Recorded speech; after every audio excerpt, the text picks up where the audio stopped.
트럼프 행정부의 관세로 미국의 지난달 실업률이 4년 만에 최고 수준으로 올라가며 고용 상황이 악화하고 있습니다.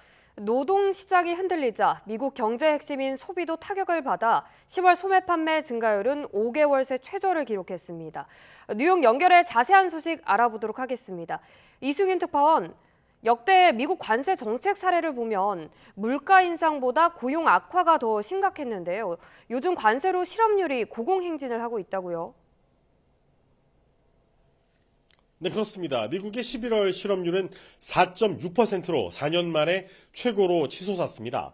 전임 바이든 행정부 시절인 2023년 4월 54년 만에 최저치인 3.4%를 기록한 이후 트럼프 행정부 들어 관세 부과 이후에 실업률이 이렇게 고공 상승 중인 겁니다.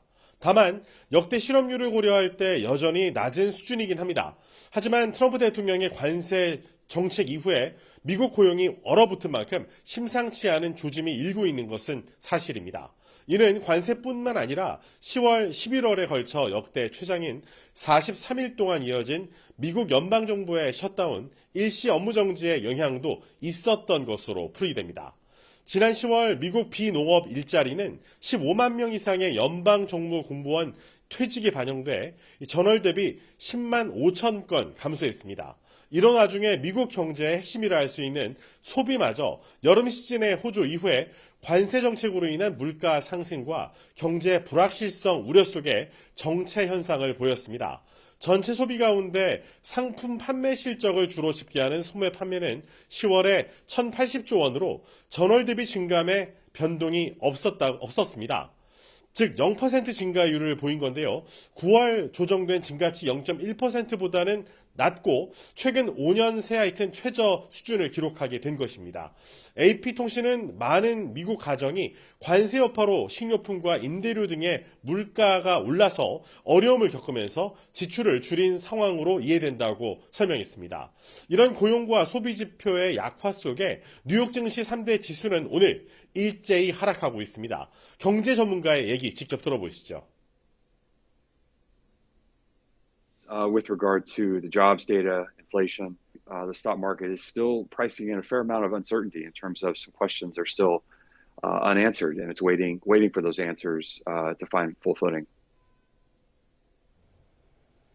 네, 이런 가운데 미중 현안 중 하나인 틱톡 강제 매각법 집행 시한이 오늘까지라고요. 네, 그렇습니다. 틱톡의 미국 운영권을 미국 투자자들의 통제하에 이전하는 거래가 오늘까지 최종 확정돼야 합니다. 이는 틱톡이 방대한 미국 사용자 기반이 계속 서비스를 제공하기 위해서는 바이트댄스와 국제 파트너들이 앱의 운영을 재구성하도록 설정된 마감일입니다. 틱톡의 중국 모회사인 바이트댄스와 국제 투자자 그룹은 이제 앱에 미국 자산을 분리하는 거래를 마무리해야 하는 시점을 맞이했습니다. 합의가 이루어지지 않으면 틱톡은 가장 큰 시장인 미국에 대한 접근권을 잃을 수 있는 위험에 처하게 됩니다. 트럼프 대통령은 처음엔 틱톡 금지를 추진했지만 2024년 대선 기간 이 젊은 유권자들과 틱톡으로 소통하면서 효과를 봤고 지난 9월에 틱톡 강제 매각법 마감일을 4번째로 연장했습니다. 앞서 트럼프 대통령은 미국 투자자들이 틱톡을 인수해 높은 수준의 전문성을 갖고 운영할 것이라고 말했습니다. 특히 거대 기술 기업인 오라클과 레리 앨리슨 경영총괄 회장이 틱톡의 보안과 안전 관리에 주요 역할을 수행할 것으로 예상된다고 언급했습니다. 틱톡의 잠재적 투자자에는 미국의 사모펀드인 실버레이크와 아부다비 국영 펀드인 MGX가 포함됩니다. 미국 정부는 사용자 데이터 보안에 대한 우려를 오랫동안 표명해 왔으며 틱톡은 사용자 개인 정보 보호를 유지하고 있다고 팽팽하게 맞서 왔었는데요. 중국은 양국 당사자들을 만족시키고 중국 법률을 준수하는 해결책을 지지한다는 원론적인 입장을 밝혔습니다. 지금까지 뉴욕에서 YTN 이승윤입니다.